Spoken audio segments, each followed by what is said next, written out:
welcome to the Bold Black Girls podcast. I'm Aries. And I am Kim. And we have our first in-studio guest. Hello, I'm Stefani Ivey with Ivy League Finances. Yay! So that, you know what that means. We're about to talk about that money. I'm excited. Right. We definitely need to talk about the financials. Yep. So this month we have had a theme of self-development, and we know that finances is one of the most important things to having a good professional and personal life. Yes. And spiritual. Everything. Because that's where all the stress comes from. When you don't have money for stuff and you're broke and trying to figure out how you're going to pay them bills. Or how you That's go to stressful. brunch. Exactly. So yeah, we definitely need to talk about that. So I'm excited because Stefani is a great friend of mine. And it's really good to have friends that are doing stuff that's like of value. Like she's getting people's finances together, and we'll have her tell us about, you know, kind of how she got into that. But and then other friends are doing like home loans and just different stuff that's like trying to help us build our wealth, which is really what a lot of our issues are, just as a culture. Especially, I was gonna say in the Black community, we didn't get our 40 acres in a meal, so yeah, we gotta create our own. Yeah. So Stefani, tell us about like how you got interested. I just remember that she was always like the person on Facebook giving tips and stuff about financial just things. She was like, you know what, you should do this, and so people just started gravitating toward it. So how did you even just get your knowledge about finances and all that kind of good stuff?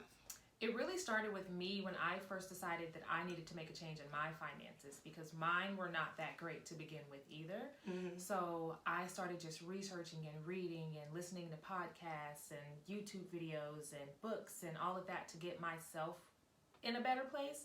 And that's when I started doing the tips and stuff on Facebook.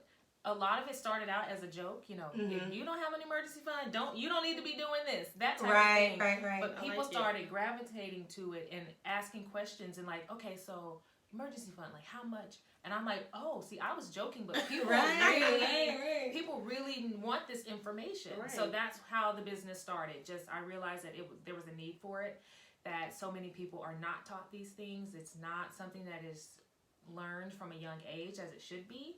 So we're left to just figure it out on our own, but people aren't figuring it out on their own. They're just going with the flow. Yeah, because the biggest thing I think is like credit cards and stuff. Yes. Yeah. Yes. What are you finding, you know, that people are doing wrong with credit cards? So with credit cards, they're using them for things that they don't need. So having a credit card isn't just bad in and of itself, but it's how you use it and what you're using it for. Okay. Mm-hmm. If you're just, you know, you want this cute purse and you don't have the money for it, that's not something you should be using in an emergency. You should be using a credit card for. Okay. And also, even if you do need to use it, there's using it too much. Having more than 30% on your credit card, so whatever your limit is, if you have more than 30%, that's affecting your credit score. So you need to keep your utilization below 30% so that your credit score isn't affected. Interesting. Wow, that is very interesting. It's like, why they give you a credit card and then ding you for it when you use it? When you use it. Right. But they're like, wait, she has $1,000 and she's using all $1,000. She's struggling out here. Right. That's kind of how they look at it. Okay. So that's why it's best to not use up everything that you have, all of your credit. Keep it below the 30%. And something that I just reminded the girls of maybe a few weeks ago is that you can increase your limit, and that's going to help you. So if you're already over the 30%, request that they raise your limit, and that may get you back below the 30%. So that's something that I do every 4 months. You can request an increase every 4 months. I have a reminder every 4 months, even though I don't need it.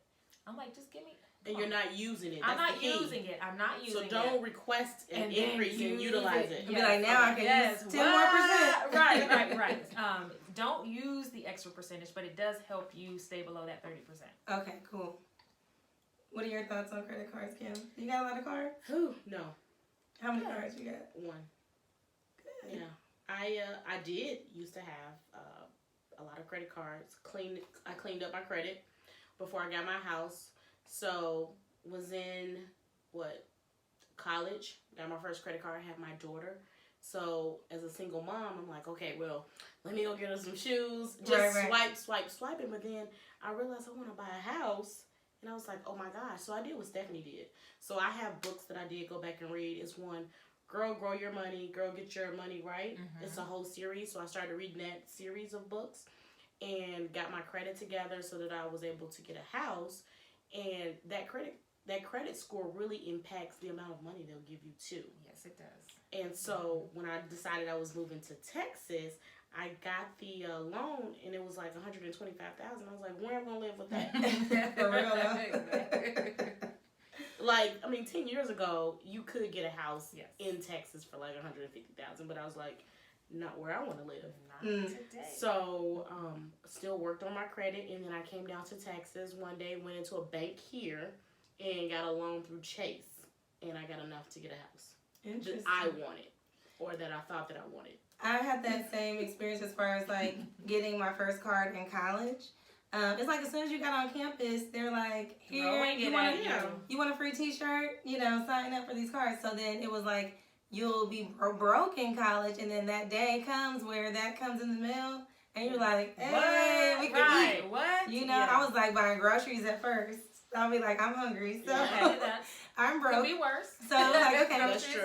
But then it was like my birthday came. I'm like, I need a cute outfit. It went downhill quick. It went downhill so quick. Yeah. So before I knew it, I was using all of it. I was like not having enough to even pay the minimum. I mean, I wasn't making no money like that. Yeah. So. And you don't realize that minimum payment does nothing. Nothing. The minimum payment, so I recommend if you have a credit card and you use it, I have a credit card and I use it, but I pay it off in full at the end of every month. Okay. I pay 0 interest. I just got my statement from last year for the whole year, even though I used it a lot. 0 interest was paid because I paid it off at the end of every month, the full amount. So if you can't do that, then you're putting too much on the card. Okay. Yeah, if you can't afford, that means you're spending money that you don't have. Right. So a lot of people use their cards because they want the points, they want the miles. That's fine, but don't put yourself in a position where you're paying interest and putting yourself deeper in debt just to get the miles. Right. Because you're just really You're it's like getting a loan. Shuffling money around. You know. Yeah. It's like, you're loaning. You're not helping yourself. You're getting a loan and then paying somebody more than what you actually borrowed. Right. Basically. Exactly. My mom actually helped me get out of debt the first time, which is a bad idea, parents, because they don't appreciate that. Because when you get yourself out of debt, it feels different than when you're like, oh, somebody gave me $1,000. Hey, clear it off. I can go run it back up again. Exactly. You know what I mean? Because I didn't pay it. Mm-hmm. Exactly. So I've had myself in and out of debt a bunch of times, like just throughout the years. And then when I moved here, I had one credit card. No, did I have that credit card still? I don't think I had one card. That was it. But I was using it. Like, I was using it and not paying it all off and stuff. But my credit was good enough to still get the house and everything by myself. And so, I had to pay that stuff off, though, before I, closed. So it's like, okay, you still have to have enough to make sure that you can, do that stuff. What other areas are you seeing that people are like, what are we, as far as like your clients that come to you for coaching and stuff, that they're doing wrong as far as just day-to-day finances? The main thing that I'm seeing is people that are just not knowing where their money is going. Okay. I've had so many that say, we make good money, we just don't know where it's going. It's just gone at the end of every So you're not documenting. Cycle. So they're not tracking where their money is going. So that is the main thing that you need to start doing is first, take a look at where your money is going. You can't set any goals to spend better and, manage your money better if you don't know what you're currently doing with it. Mm-hmm. So use apps, like your bank may have a budgeting app or a tracking app. Mint is another app that you can use. Clarity. There's so many out there where you can connect it to your bank account and it'll categorize all of your spending so that you can see where your money's going. I use that Clarity, and I don't it does everything automatically. Yeah. But it'll be like, you spent your top category this week or this month was kids. Yes. And I'll be like, what was I spending? They be like, childcare, this, you know. And it'll tell you spent, $300 more than you did last month at this time. So I like that it just sends you, information like that on a regular basis. So I do like the Clarity app. What I'm using now that I've been using for the last 3 years is the Every Dollar app from Dave Ramsey. I did do the Financial Peace University, which was life-changing for me.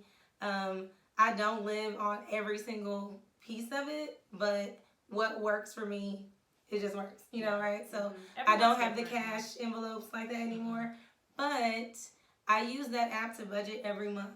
So I see what my income is. I can see the trends of like, last month you spent this much on groceries. Like, it forces you to put it somewhere every time, that money comes into you. Any money that you've spent, your bank is automatically connected, and then you have to put it somewhere. So it's not like tracking Weight Watchers when you're like, I got to think about what I ate and how much was it. It's like, you spent $11 at Chick-fil-A. I need to put that in I just drag it into a restaurant. I drag it. I like doing it myself. It makes me see, you have to deal with it. So it'll tell me, I'm like, I drag it into restaurants, so then I can see, oh, you spent $200 at restaurants last month. So you might need to start cooking more. Yes. So it'll keep you kind of honest with yourself. Now, if you know you're not the type to take the time to do that and categorize it, don't use that app. Right. Find something that you know you're going to be able to stick with.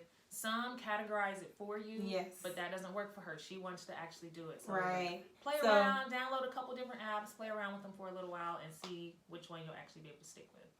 Now, you are a certified, what do they call it? Financial coach, yeah. Financial coach through the Financial Peace. Yes. So what made you go through that program? I went through that just so that there were things that I didn't, I got started because I was trying to fix my own finances. There were some things that I didn't have to fix. There's bankruptcy, things like that I didn't have experience with. So I wanted to find some type of program that would teach me things so that I could help other people that had things that I hadn't experienced myself.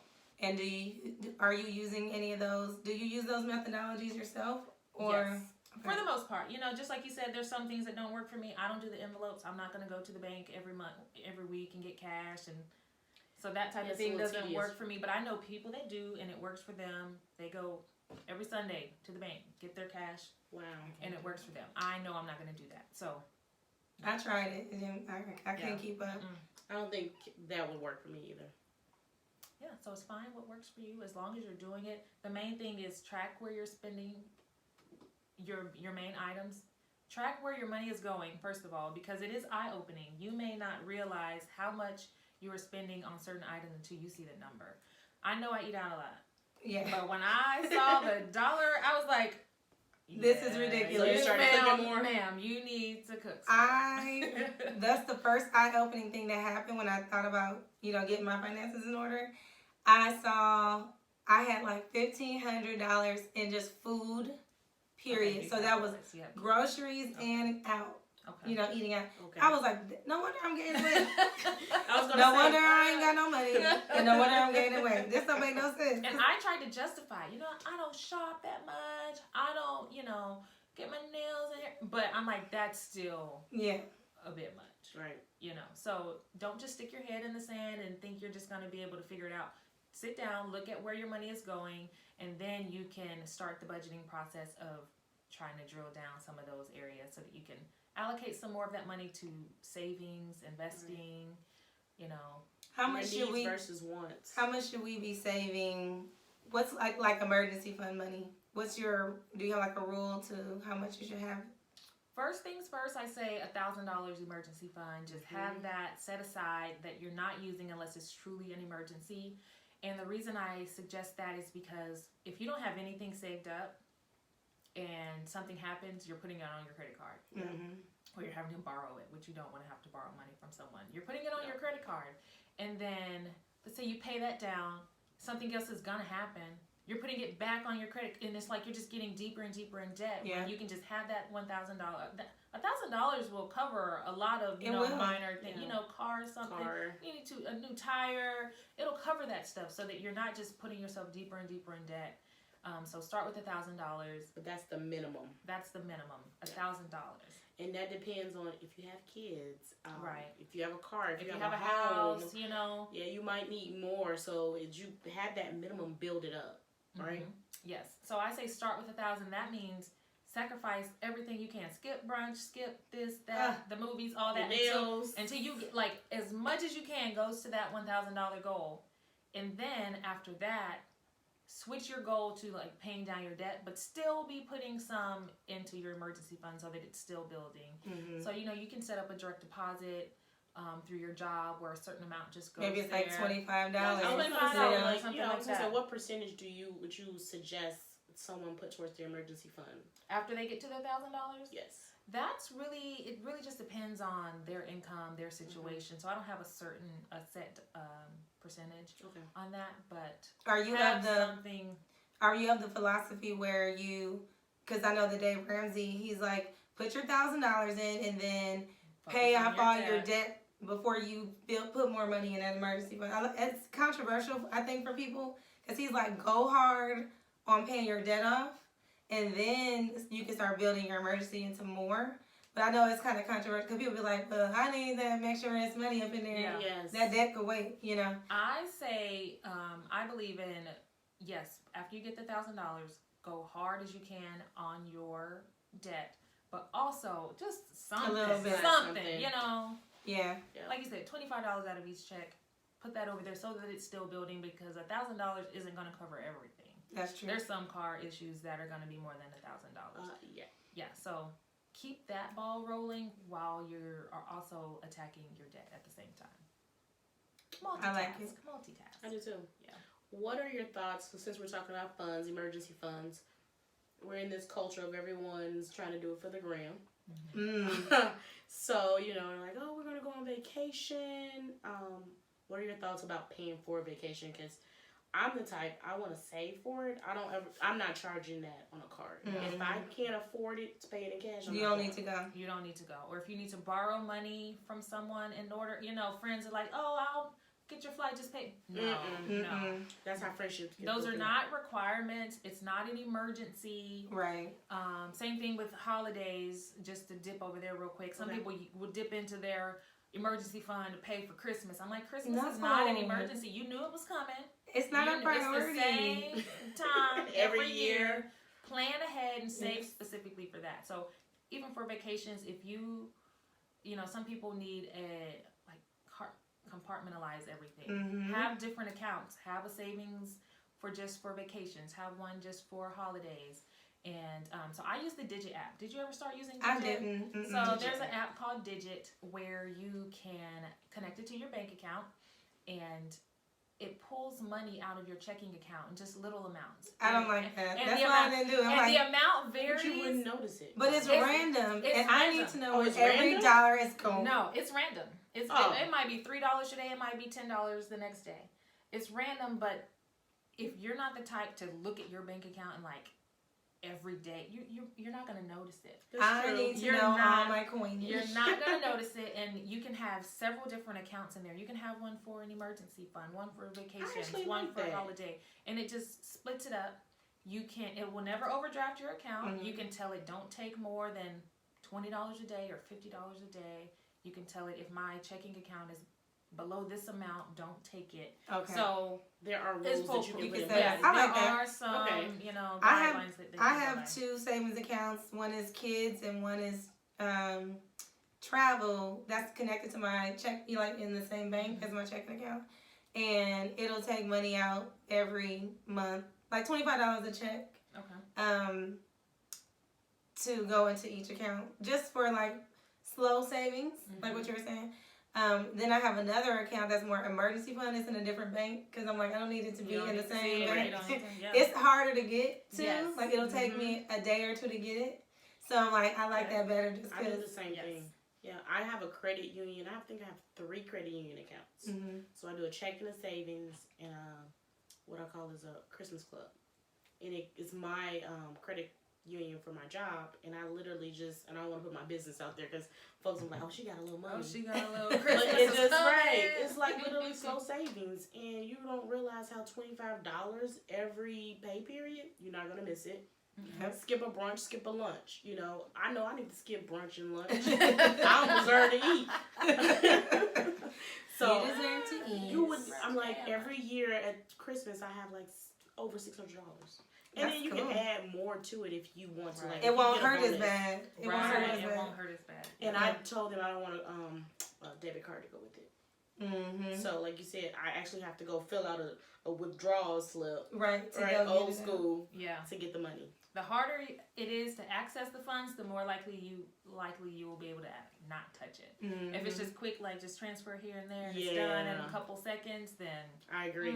If you're not disciplined, that you need to separate it. And I think that goes to like how to even get started with this is it's a mindset shift, because we kind of talked about this off the microphone where we were like, when you stop caring about what other people think and trying to keep up with the Joneses and stuff, it's easy to do it. It's easier to discipline yourself to say, oh, I have this financial goal I want to meet.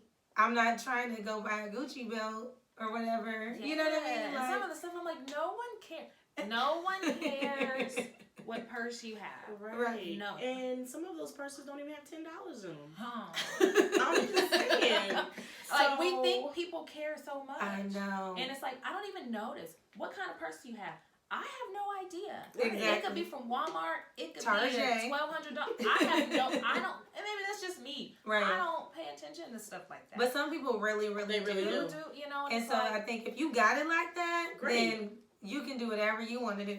But if you are struggling and you have credit card debt and all these things, I just don't feel like it would feel good to even have it on. Like, I was dating this guy one time, right? And he wanted to do something nice for my birthday. And he was like, I'm going to get you this particular purse. It was like a Louis. It was one I really wanted because it was super cute. I was like, that'll be the one. Then I was like, but I need a new car right now. Like, I was transitioning. And I was like, you know what? I would rather have the money to do something that's of value to me than to have this bag and then I got something that I still need over here that's worth the same amount, you know? And he was cool because he was just like, all right, cool, I'm going to just give you the money. And I definitely went and got a car, with it. So it helped me to do what I needed to do. But I'm like, that's a mature decision I had. I'm like, I don't even want no gift of that if I have debt. Remember when Rick Ross had bought old girl's wedding ring or engagement ring? It was like $350,000. I was like, if a dude. We just talked about that. That was like all my student loans in my house. I was We just talked about that. We said, what if a guy bought, and I was like, if a guy bought me a $3,000 purse, clearly he doesn't know me. Right. And I'm mad. Take it back. That's South Africa. Yes. I mean, like. It's a trip somewhere. That's what I'm saying. I'm like, that's an experience. You know, yes. Yeah. So, yeah. And so on the travel tip, what are some other things that you would say, like savings-wise, like not just saving for the trip, but while on the trip, or like things you could do, not checking bags. Oh, yes. Savings. That's hard. So, we don't believe in checking bags. And it's not even about the dollar. For me, it's not about the... It's convenient. It's the convenience of it. Yeah. And I just like to pack light. I can move around better. But yes, you do save the money on checking bags, especially if you're flying Spirit, because you know they charge you. Ooh, they charge you for your soul. Look, she will not take the Spirit shaming. I will not. She does not take the Spirit shaming. I fly Spirit because I pack light and I'm not getting nickel and dimes.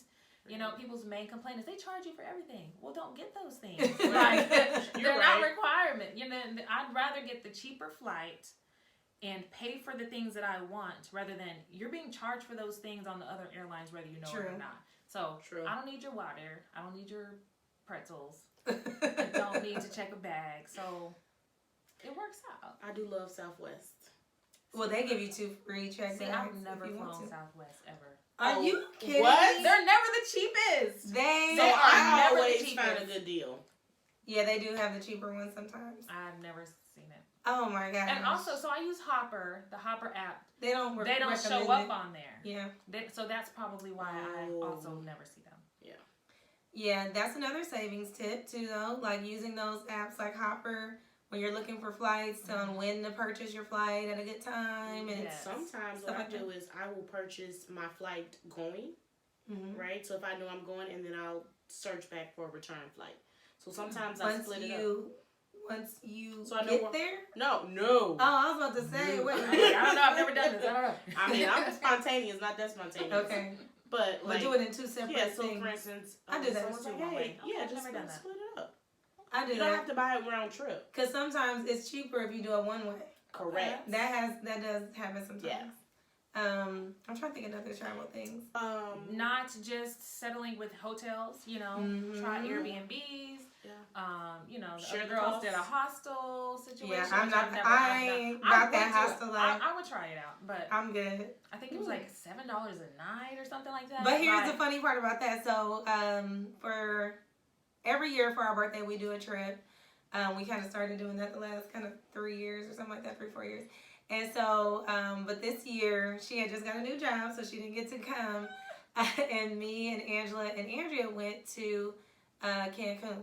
But they wanted to go to, is it Tulum? Mm-hmm. I'm just getting that wrong. So they were like, oh, it's a hostel. You stay here, it's all cool, blah, blah, blah. And I'm like, y'all know bougie areas did not stay in I was like, I'm good. I want to be on a resort.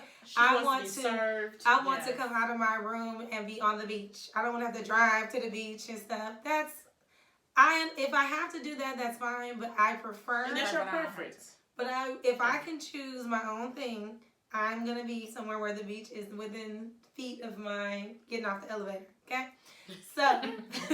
So I did that. We separated at the airport. You did what? We separated at the airport. We got all, we get there. Wait a minute. So they stayed at the hostel? And she stayed at the resort. I went to so they went to the hostel. I'm like, bye, see ya. I went to my resort. And it was funny because they went there, and then the idea was that the last day, they would meet me at the hotel and stay with me and have a night of, luxury. Quality luxury. And so I'm on the beach every day, like just living my best life. And they were telling me about their stuff. Backpacking with they are in the rain. They got ponchos on. I said, "Oh my God, I'm so glad I didn't do that." So you have to put a price to that too. I mean, like, was it worth the price? It was worth it for me, right? And it was worth it for them too, because by the time they got to their last day, they were so happy to be in that hotel.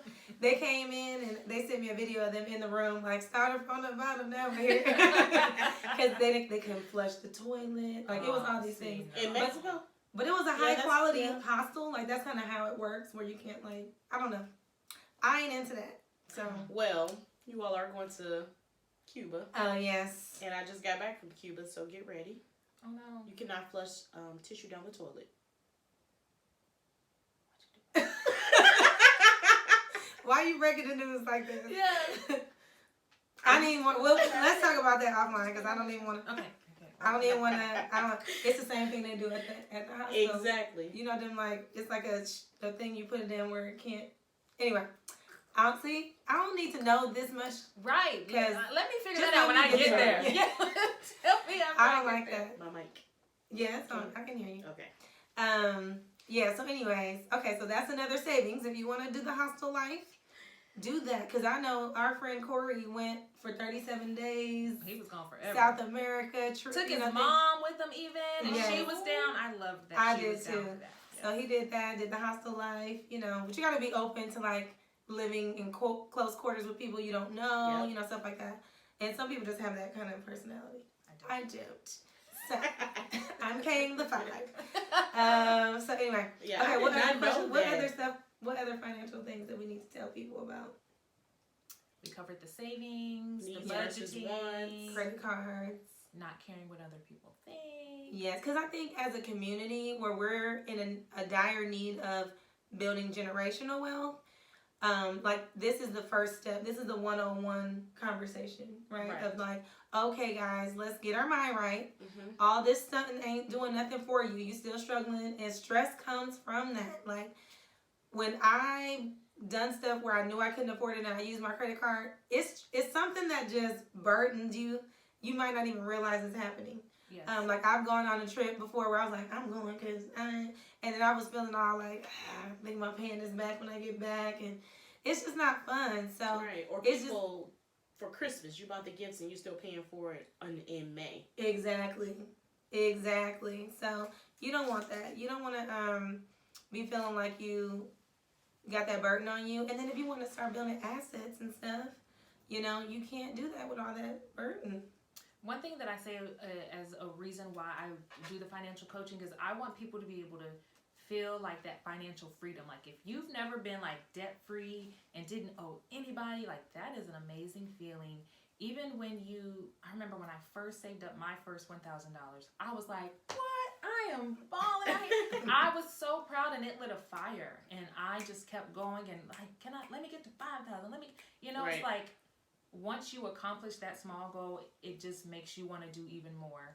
And back to the whole, the more money you have, the more options you have. And I feel like when we are in debt and we owe other people, we don't have options. You can't just quit your job if you hate it. Yes. Right? You can't, move to another city because you don't like where you currently are. You could hate your house, your apartment, your city, all of that. But if you don't have any money, you're stuck there. Yeah. And feeling stuck is terrible. Horrible. Like that is not how you want to live your life. So get your finances in order so that you can have options to do whatever you want to do. Because sometimes people will get more money and then they just go buy more stuff. They just spend more. So it's like, I remember our pastor was talking about having margin. This is a couple years back, and he was just like, you want large margin. Like, it's not about always having a whole bunch of money just all over the place. Sometimes you can have not a whole lot as far as your income could be, like an average income, and you don't have a lot of debt, then you feel like you actually have more money than somebody who's making six figures, correct, who's got a ton of debt, So it's like, if you can just try to, you got a raise? Cool. Now start putting that extra money towards paying off your debt, and then keep living like you've been living. Don't increase your, spending habits just because you make more. Just keep. Or feel like you have to go out there and get a new car to floss. Yeah. Exactly. And they say that it's not how much you make, it's how much you keep. Yes. So there are people that can make much less than someone else, but they have better spending habits, so they're in a better position financially. I remember when I got pre-approved for my home the first time, they approved me for an outlandish amount of house. Mm-hmm. That's a good thing. But I was like, why would you? Because some people, if I wasn't wise, I would have been like, cool. $500,000 house, right. I'm gonna do that. And they were like, well, it's because you have no debt. And I'm like, but do you see? My income. The income would not, they don't care about that. They don't care. So they're like, we're the only one you owe? Cool, we can get that. Yeah. Side note, for buying a house, don't feel like you need to get as much house as they will pre-approve you for, because they will give you more than you can afford. Because they're not looking at everything else. They're looking at like your credit score and what's on your credit. They're not looking at your Netflix and the all this other bills that you have. That's only a good point. You know that. That's a very good point. Because your debt only shows like revolving accounts or student loans or whatever. It doesn't show, my light bill is this much, my water bill is this much, I got cable, I got a cell phone, daycare. They don't see that stuff and they don't care. You'll be like, this is cool. No. We're going to get her. That's what it is. We're going to get her. Yeah, people fall into it because they want the big house. They want to impress someone, and let me be tell in this you, neighborhood. The big house comes with big bills. Ooh. And a lot of cleaning. Yes, Lord. And you know what's funny is that I talk about this all the time, that when I moved here, I was making $43,000. I bought this house, and at the time it was only $150 something. Were you talking about the $150? Well, where am I getting $150? I was like, what? Because I'm coming from California, and I was living in a house that was $400 and something thousand. I was in a relationship when I broke up. And but what he messed up on was that I told him, I said, let's sell this house, and then we could split the profit, because it would have been way more money than we both would have had. But because it was a breakup, you're trying to just not do whatever is going to be the easiest. And I said, cool, well then buy me out. And then, whatever.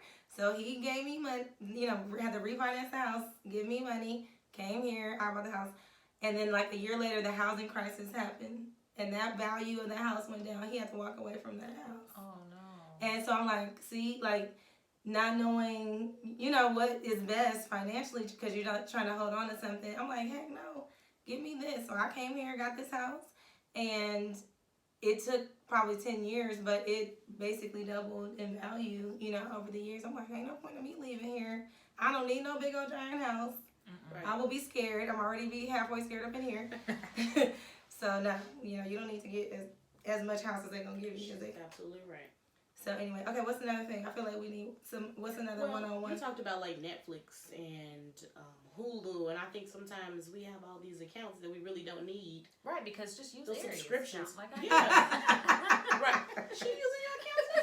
Wait, you use her account? One of mine, and I use hers. See, only 10 people in the world really need accounts, Hulu. and then everyone just shares. Hulu. Mm-hmm. Whose Hulu am I using? Mine. Oh, yes. Thank you, girl. Thank you. And look, I had forgot that I had it still. But I had got it on the Black Friday deal that they did where it was like a 99 cents a month or something. I was like, oh, I'll give it a try. So I'm in support of those type of subscription. Yes, services? because it's a better alternative, a way better alternative than the people that still have cable. I feel like there's so many cheaper options out there. I think I haven't had cable in 5 years. I'm up there It too. was like $160 a month with the Wi-Fi, and I'm like, that's crazy. Cut it off. Haven't missed it at all. Everything I want to see, I can see on Hulu or Netflix, or stream some other type of way. What's the little thing? Fire Stick. Right. Stick. So I'm okay with those type of things. But the thing is making sure that you know, some people have so many subscriptions and things are coming out of their account, stuff they're not even using anymore. Like, look at your account and see what's coming out and cancel anything that you're not using. Because that truly adds up. I just thought about $15 here, you know, that adds up. Well, you think about it. I was going to this class and I was paying $5 or $6, going twice a week. I'm like, that's $12 a week times 4. I'm like, that's almost $50. Mm-hmm. I could put that $50 up every month and be at Fitness Connection for $10 a month. Bam. Come on, somebody. Come on. You gotta find those savings. Yes.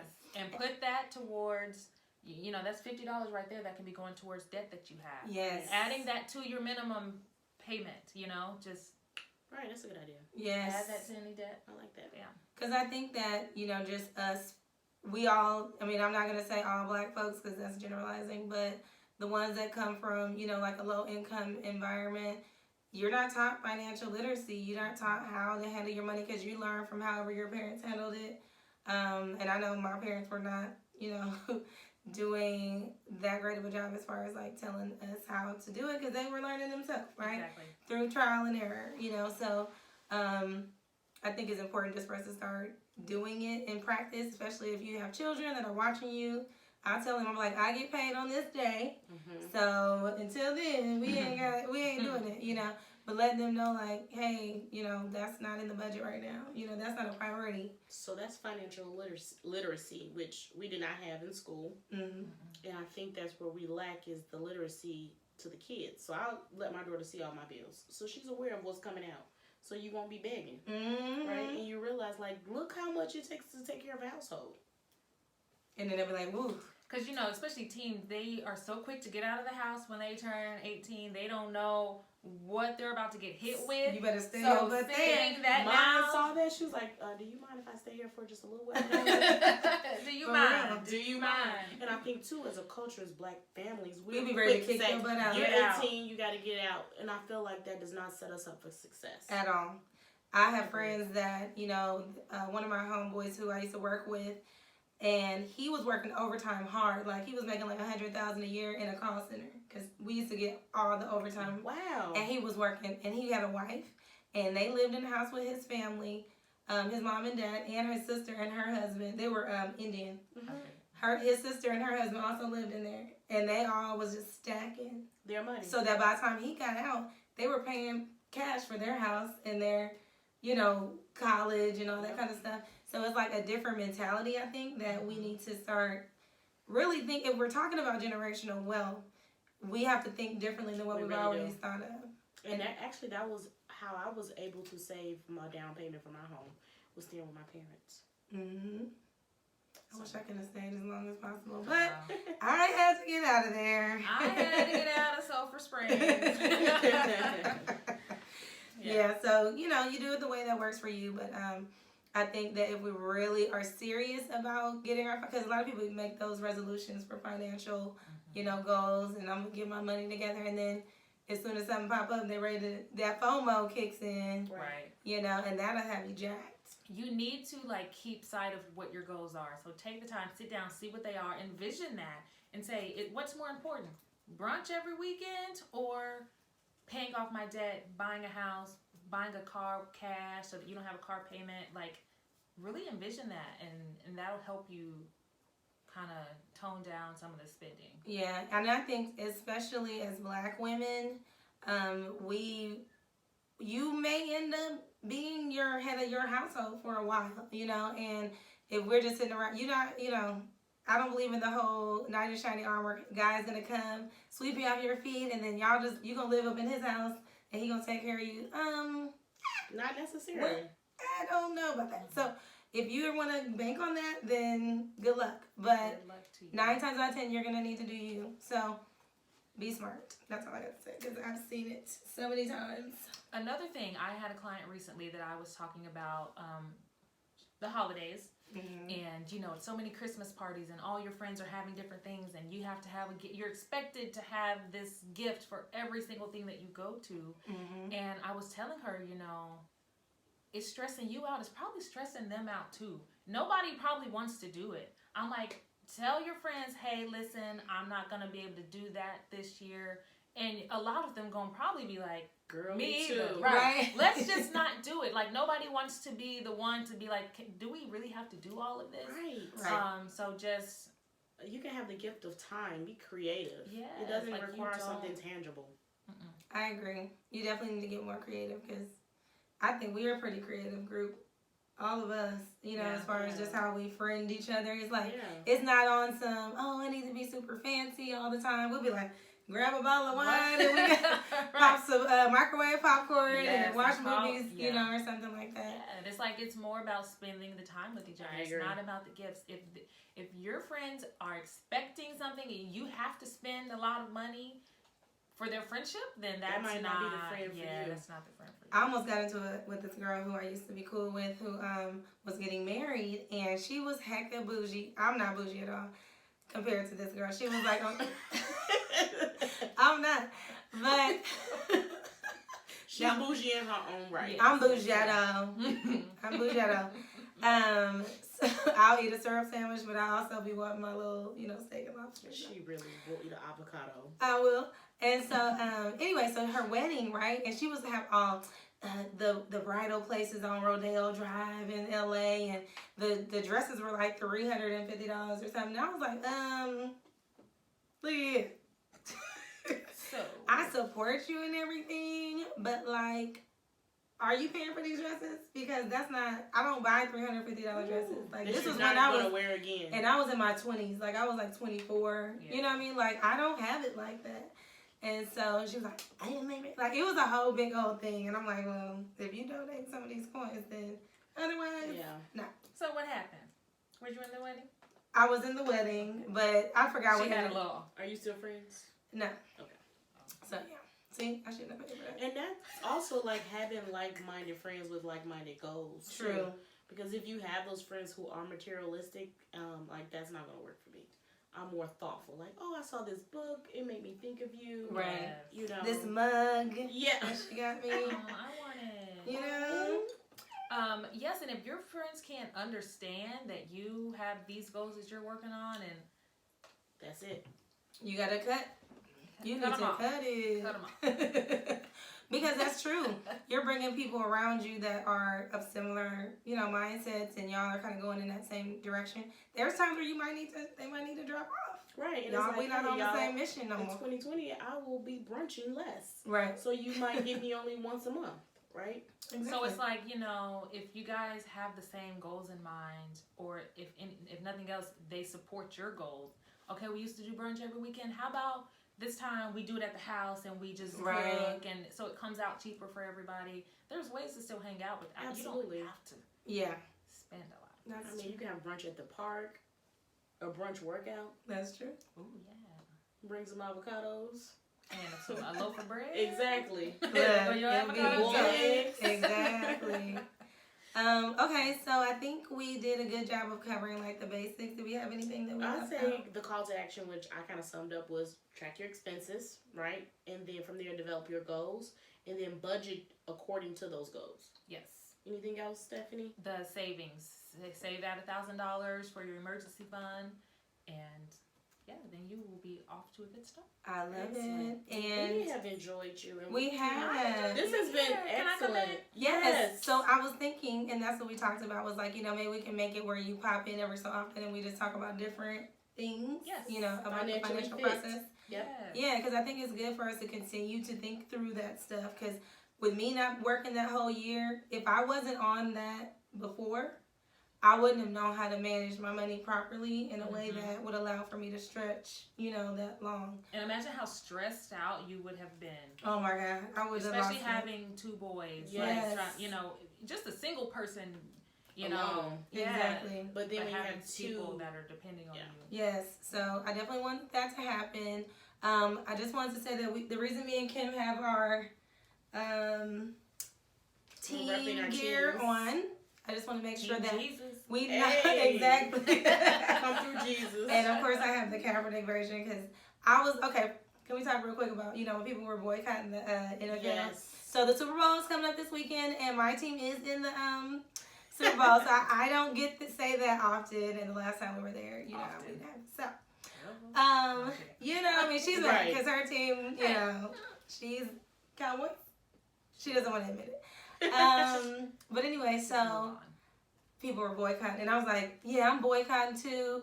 But we were whack at that time, so it was easy. Right. I'm like, I'm not watching no what NFL. type of fan is it? I'm just saying. I was like, I don't even know, because I'm on Team Kaepernick and everything, which I am, but still, it was like way easier because we were like, we're not with it. We're not that great anyway. So this year, I was kind of like, I didn't really watch no full games. And then I was kind of like, when I see it, I'll be looking, I'm like, okay, we win. In the background, so I was like, let me come out the closet and just at least wear my Kaepernick shirt. Nah, she waited till they made it to the Super Bowl. She sure did. She has not worn. I did. I actually wore it twice. I've worn shirts twice this season, so I didn't see. Doesn't sound like a real fan to me. I am. I'm born into this. I was born into this, so. And everyone has their dark you're period. from Oakland. Why aren't you a Raiders I'm from fan? Richmond, first of all. Okay. It is true. Excuse me.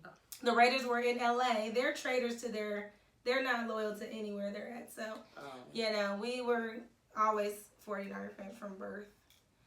So, that's just how it works. They were in LA. Like, they're not even in Oakland no more. They're in Vegas or something now. So, traded too. Anyway, all right. Well, thank you all for joining us. Don't forget to subscribe and rate and review the episode. Well, before we end, she has a financial coaching business. Yes, I want her to give her information if people who want to get some coaching. Yes. How do they find you? Can we leave a link down? We will leave a link. So just click the link. There you go. She has she's very organized. She has her stuff together. So don't be coming over here and playing. Okay, you want to get your finances together? You go to her and she will hook you up. She does, and she will do some virtual coaching as well. You don't have to be located in Dallas. Yes. So if you're one of our listeners from somewhere else, it can still work out for you. So, alrighty, and we will see y'all next week. Have a bold week. Peace.